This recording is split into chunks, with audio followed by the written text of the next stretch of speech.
The fog still clung to the old stone walls like a shroud. I stood at my post near Tower Green, gripping my halberd not out of duty, but because my hands were shaking. There are mornings that begin like any other, and then there are mornings that change the course of history. That morning I wasn't just a guard, I was a witness. No crowds, no roar of the public, just the cold breath of dawn and the quiet rustle of straw beneath the feet of men who had built a scaffold overnight. Not in the public square, but here inside the private grounds of the Tower of London. That alone told us this wasn't justice, this was theater. They said the Queen would die today, Anne Boleyn, a woman who just 3 years earlier had worn the crown of England and turned the world upside down.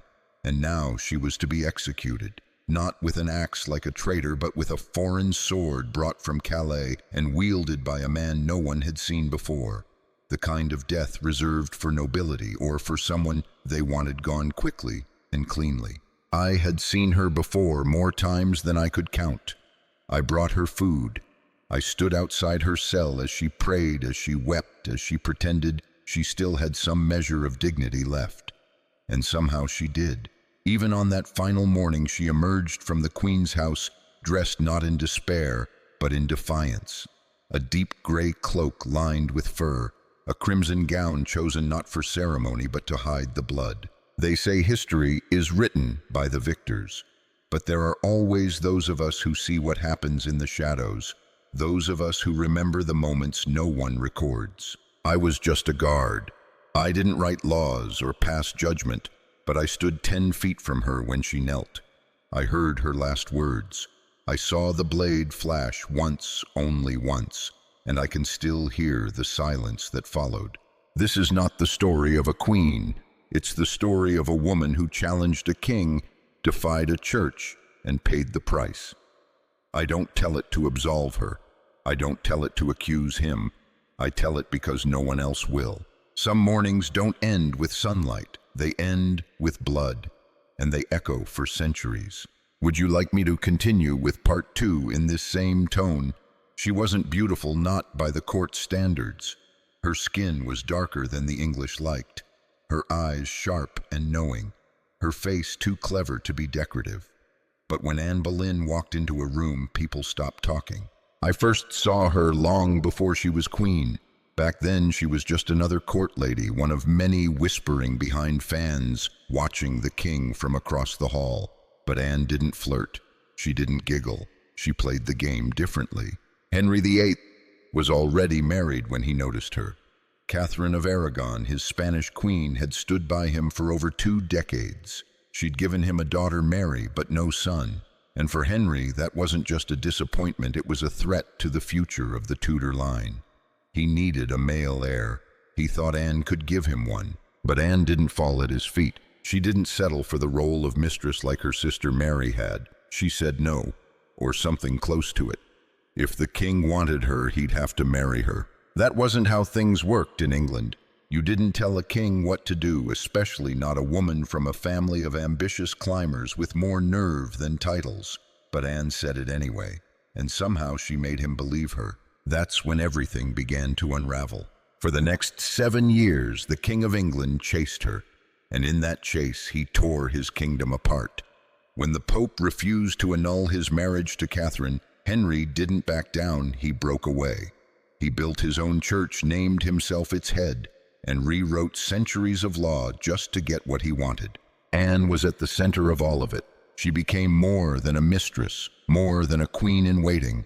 She was a symbol of defiance, a woman around whom an entire religious and political revolution spun. But power once granted breeds resentment. Anne was outspoken, too outspoken. She advised the king, challenged his counsel, and made enemies of the men who once helped her rise, men like Thomas Cromwell. She was brilliant, ambitious, and unafraid. She was everything the court feared in a woman. And then she failed. Not politically, not yet, but biologically. Her first child with Henry was a girl, Elizabeth. Then came miscarriages. Whispers started. Maybe God was angry. Maybe she was cursed. Maybe she'd bewitched the king. It was a fragile time, a dangerous time, and in a place like Henry's court, fragility gets you killed. That's when the rumors started to turn into charges. That's when her friends stopped looking her in the eye. That's when the air in the tower began to feel like it was pressing in on itself. That's when I realized the woman who had changed England might not survive it. Shall I continue with part 3? 17 days in the cold stone tower. They locked her in the Queen's house, but there was nothing queenly about it anymore. The Tower of London doesn't whisper, it crushes. Its stones hold on to things, sound secrets, sorrow. The day Anne Boleyn arrived as a prisoner, the very walls seemed to lean inward, watching her. I was stationed nearby, not in the room, but close enough to hear when she wept, when she laughed, and when sometimes she spoke to no one at all. 17 days. That's how long they gave her. Long enough to break a woman's mind. Long enough to choreograph a public death behind closed doors. They said she'd committed adultery, treason, incest. They said she'd seduced 5 men, one of them her own brother. But no one believed it, not really. Not even the guards. We'd seen her, heard her. The accusations were too broad, too theatrical. Confessions were ripped from terrified men in dark chambers or invented whole cloth by men who smiled as they wrote them. Anne knew. Of course she knew. You could see it in the way she stood. There's a strange kind of dignity that comes when you realize you've already been erased. Some nights she didn't sleep. She paced. She recited psalms. She sang softly. Once I heard her ask one of her attendants if the executioner was skilled. "I hear he's quite good," she said. "I have but a little neck." And then she laughed. Not like a woman defeated, but like someone who'd stared too long into the absurdity of power and finally stopped pretending it made sense. I brought her meals. Bread, water, occasionally meat. She always thanked me, always looked me in the eye. That's what I remember most, not her rank, not her fame, but how human she was in those final days. Outside, they were already moving on. Jane Seymour was being fitted for dresses. The court was planning a new wedding before the scaffold had even been assembled. Inside, Anne waited. On the 17th day, the order came. It would happen at dawn, quietly. No public crowd, no spectacle, a sword, not an axe. As if a cleaner death could somehow wash away the filth of what was about to happen. Her ladies dressed her in crimson. She chose it, said it would hide the blood, said she didn't want to give them the satisfaction. That night, as the wind howled through the tower windows, I stood outside her door and listened one last time. No singing, no praying, just silence. Not the silence of fear, the silence of resolve. Would you like me to continue with part 4, the execution morning, a blade, a prayer, and the end of a queen? At dawn, the tower breathed differently. There was a stillness that didn't belong to any morning I'd known, not even the ones after battle when smoke still hung in the sky and crows had yet to come.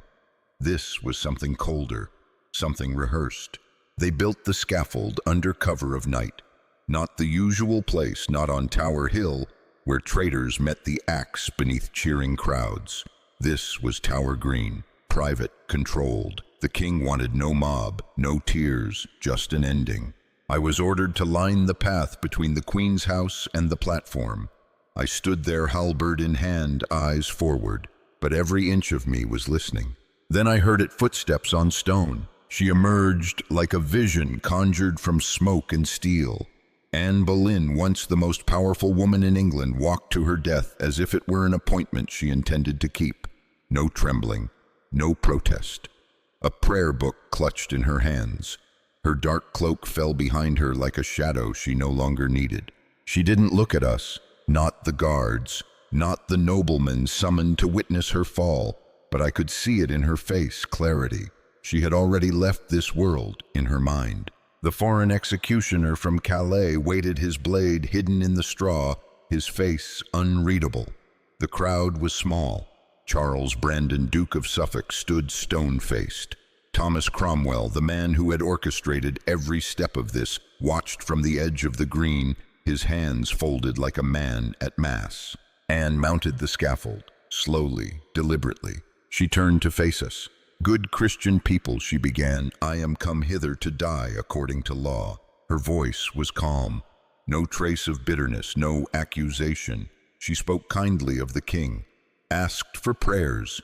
It was the performance of a lifetime and the final act of a woman who had spent years surviving a stage far more vicious than this one. She knelt. Her ladies approached, hands trembling as they bound her hair and covered her eyes with a simple linen blindfold. The swordsman stepped forward, but he did not raise his weapon. Instead, he called to his assistant, "Bring me the sword." Anne turned slightly reflexively toward the sound. A practiced trick. The moment her head tilted, he struck. One motion, one breath, no second blow. Her body collapsed forward. Blood soaked the boards. Her ladies cried out, but quietly. No one else moved. No one dared.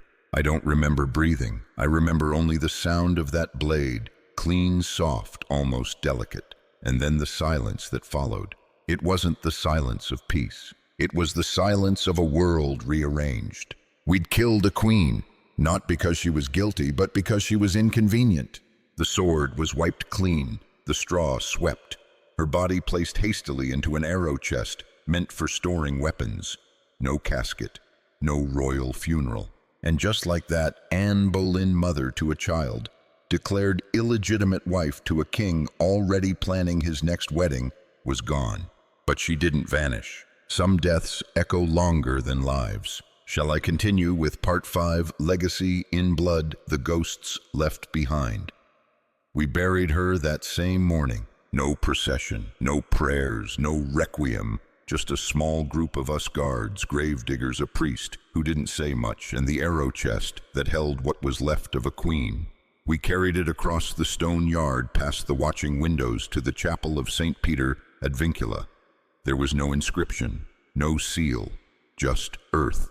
I remember thinking, this is how stories end, quietly, brutally, and without ceremony. But I was wrong. Anne Boleyn's story didn't end in the ground. It began to haunt us the moment she stopped breathing. The court didn't stop. Jane Seymour moved into the Queen's apartments within a week. 11 days after Anne's execution, Henry VIII married her. 11, as if Anne had been erased from time, scrubbed out of history with a legal trick and a clean stroke of steel. Parliament even declared her marriage invalid, retroactively. That made Elizabeth, her daughter, a bastard. She lost her title, her place in the line of succession, and was sent away to live among servants like a mistake too dangerous to keep close. But the kingdom wasn't fooled, not entirely. Even the king's allies flinched at how fast it all happened. Eustace Chapuis, ambassador to the Holy Roman Emperor, and once Anne's fiercest critic, found the trial disturbing. The French court called it barbaric, and in the taverns of London people began to whisper what really happened. They didn't need answers. They already knew. The charges were theater. The trial was a performance. The outcome had been decided before Anne ever set foot in the Tower. The sword wasn't justice, it was politics. And as for Cromwell, the man who'd built the case against her, he held power a while longer, but the Tower remembers its debts. 3 years later, he too was dragged to the block. Same king, same silence, same sword. The Tower keeps score. I kept my post for a few more years after Anne's death. But something changed in me. I stopped believing that silence was safety. I started keeping a record in my head at first, then on scraps of parchment tucked into my boots. Not of events, but of the looks in their eyes. Anne's when she asked if the executioner was good. Cromwell's as he watched her die. Jane Seymour's when she passed me in the corridor and looked away. You can't erase what happened here. They tried. God knows they tried. But blood leaves a stain, and the crown is heavier than most men will ever admit. Anne was gone, but she wasn't finished. There was still a girl out there, 2.5 years old, with her mother's eyes and her father's fire. A girl stripped of her name, a girl history had already dismissed. But history, like the Tower, doesn't forget so easily, not when it's built on bones. Would you like me to continue with Part 6? The Daughter Who Rose, Elizabeth's Silent War. She was barely 3 when it happened. too young to understand the meaning of a scaffold, too young to grasp that her mother had been taken branded and buried without honor, but old enough to remember the silence, old enough to notice when her title vanished, when the courtiers looked away, when her father stopped saying her name. They called her the Lady Elizabeth, not princess, not heir, just a problem. But blood remembers. I saw her once, years after the tower. It was winter. She couldn't have been more than 8. Small, sharp-eyed, standing beside a fire in a borrowed cloak. There was something in the way she watched people, like she was already weighing them, already measuring what the world had taken from her. They sent her away, but they couldn't unmake her. She studied. She listened. Her tutors, many of them loyal to her mother's reformist vision, taught her Latin, Greek, theology, statecraft. But more than that, they taught her to endure. And she did. When her half-brother Edward took the throne, she remained in the shadows. When he died and her Catholic half-sister Mary ascended, she was imprisoned in the very same tower where her mother had died. I was gone by then, but I heard the stories. How she kept her voice steady under interrogation. How she refused to cry. How she stared down her enemies and spoke only what was safe, never more, never less. It was as if Anne Boleyn herself had taught the girl how to survive. And when Queen Mary died in 1558, the impossible happened. Elizabeth returned, not in chains, not in mourning, but in triumph. They placed the crown on her head in Westminster Abbey, a daughter once declared illegitimate, the child of a queen executed like a criminal, now ruler of England, supreme governor of the church, mistress of a kingdom her mother had helped unmake, and now she would rebuild. Elizabeth rarely spoke of Anne, but she wore her mother's ring, a locket with 2 portraits, one hidden beneath the other, hers and Anne's. That alone tells you everything. She knew where she came from, and more importantly, she knew what it had cost. Under her reign, England flourished. The Elizabethan era became a golden age of literature, exploration, national pride. But behind the poetry and power was a woman forged in silence, in blood, in memory. She never married, never gave a man the chance to use her crown against her. She ruled alone, and when people asked how she had learned to be a queen, they never saw the ghost who had taught her. But I did. I remember the woman who walked to her death in crimson, who faced a sword with a half-smile and a steady voice, who left behind a daughter who would become greater than any king. Anne Boleyn was buried without ceremony, but she was never forgotten. Some stories don't end on a scaffold. They begin there. Would you like me to now compile the full script polished transitions, or generate visuals, prompts for thumbnail and scene illustrations based on this story?